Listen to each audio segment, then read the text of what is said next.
On va un peu de Ilchot Yom Tov. Je suis le livre de Rabbi Ben Abba Shaul. Il faut savoir que Rabbi Ben Abba Shaul, il a certaines décisions qui ne sont pas acceptées de tout le monde, je ne peux pas dire, mais quand même, c'est sûr qu'on peut se baser sur lui, et c'est bien, c'est le livre que j'aime bien.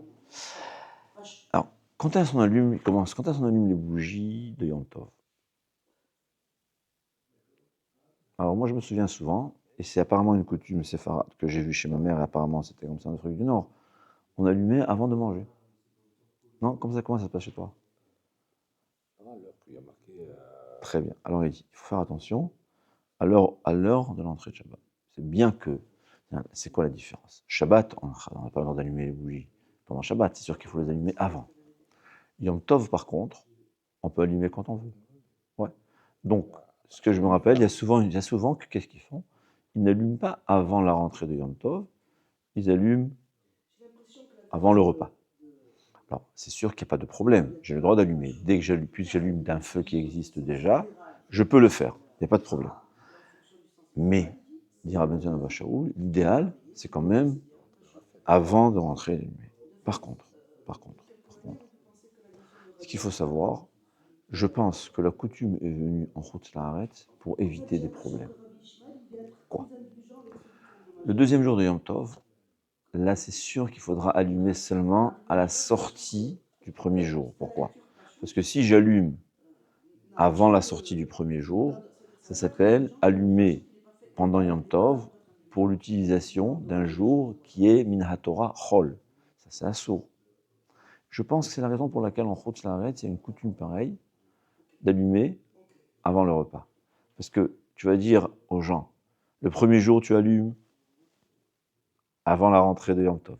Le deuxième jour tu allumes après la sortie de Yom Tov, ça fait ce qu'on appelle, ça trouble. On voit souvent dans la Gemara que Chachamim, pour justement éviter des problèmes, parce que c'est pas tout le monde qui sont compétents de faire ces différences et de réfléchir à chaque fois, ils ont institué un horaire ou une halacha pour éviter le problème. Donc je pense que la coutume d'allumer après qu'on revient de la synagogue, c'est à cause du Yom Tov Sheni. Pour éviter le problème, on le fait aussi, même Yom Tov Rishon.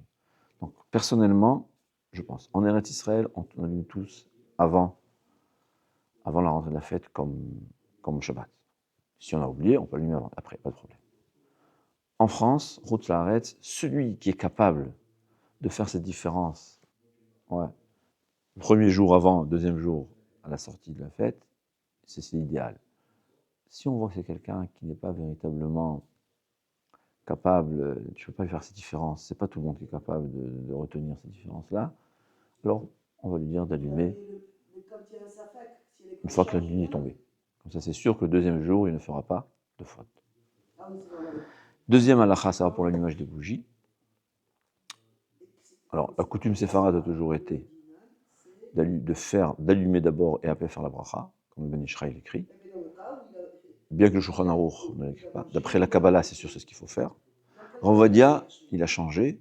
Alors, ceux qui suivent Rav Ovadia et qui font l'allumage, qui font la bracha avant, c'est leur droit, je ne peux rien leur dire. Personnellement, je préfère conserver la coutume de nos ancêtres, surtout que c'est la Kabbalah, surtout que les questions que Rav Ovadia a posées, il y a des réponses, c'est comme les Tiyatanaïm, qu'on peut faire la bracha après. Il y a des réponses aux questions de Rav Ovadia. Celui qui suit Rav Ovadia, c'est son droit, Kodesh Kodashim.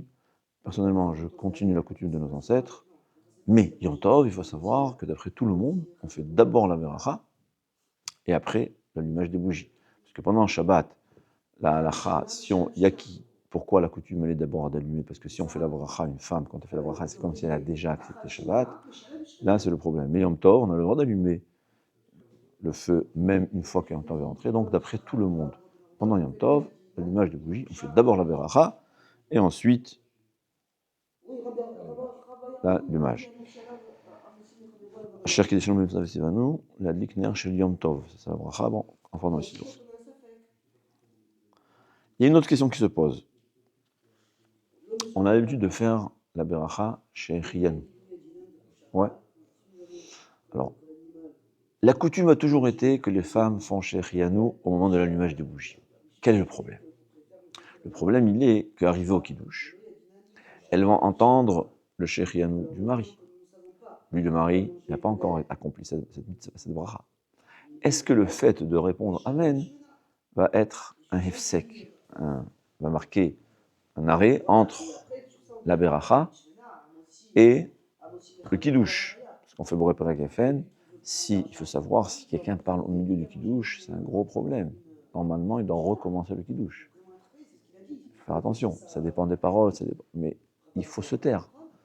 Donc, quand la femme va répondre Amen sur une bracha de Shechianu dont elle n'est pas obligée de faire, certains pensent que c'est un hefsek. C'est la raison pour laquelle dit Rav Ben Zion, ceux qui ont l'habitude de faire Shechianu, qui continuent leur coutume.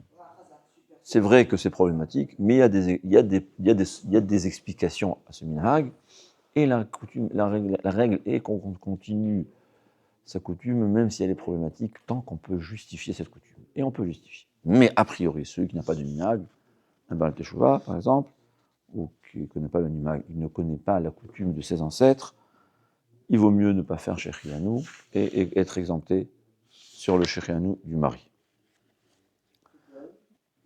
Et dire à Benten de Shaoul que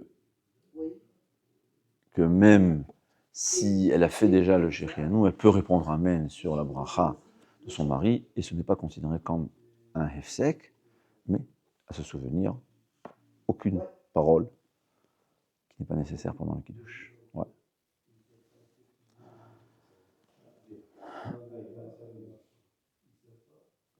Alors, là, c'est une autre question, c'est un peu plus compliqué. Est-ce qu'on peut faire l'allumage des bougies quand il y a la lumière qui est déjà allumée? Il faut savoir que tout ça, c'est une marloquette. On ne peut pas dire qu'on ne peut pas faire la bracha. Rav Ben Zion, Shaul lui dit qu'on peut, c'est des discussions. Tout ça, c'est des discussions, on ne va pas venir réinventer la roue. Ça ne sert à rien que je rajoute mon avis quand tellement de grands ont déjà parlé de ça. Concrètement parlant, c'est une grande marloquette. Les maasés, on a oui l'habitude de faire la bracha. La raison la plus acceptée, c'est parce que c'est aussi un honneur. Quand dans les mariages, on allume des bougies sur les tables. Ouais. Ah, mais il y a déjà la lumière.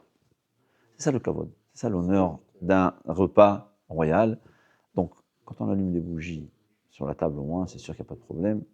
Il y a qui préfèrent, et c'est l'idéal si on peut, c'est que la femme, avant d'allumer les bougies, elle éteint et elle allume le feu, la lumière, ouais, et ensuite elle fait l'allumage des bougies, et dans sa tête, la bracha s'applique et sur les bougies qu'elle allume, et sur la lumière qu'elle a allumée. C'est l'idéal, mais on ne peut pas réinventer la roue. En tout cas, chacun peut continuer sa coutume, évidemment. Ça, c'est le cas bien précis pour lequel Rabbi Ishmael applique la. Donc ça, c'est la halachot de Kiddush, de Hadakat Nerot pour Yom Tov.